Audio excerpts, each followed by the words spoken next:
Oya, leo mimi nataka niulize kitu kimoja.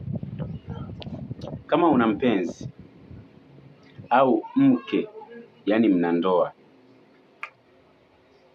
alafu mke wako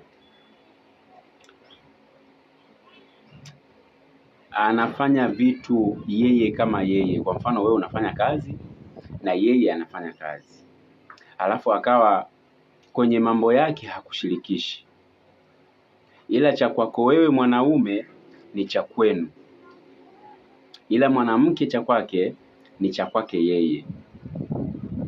Je, hii iko sawa? Kwa sababu mwanaume ndo anatakiwa kumhudumia mwanamke, au mnatakiwa kupanga wote pamoja kwamba mwenzangu mimi nimepata 50,000 na wewe tafuta 20,000 labda let's say au 100,000, ili tufanye jambo fulani kwa maendeleo. Ipi ni sahihi? Hebu nione kila mtu mawazo yake, kwa sababu ni jambo ambalo lipo na wengi wanaishi kwenye maisha haya.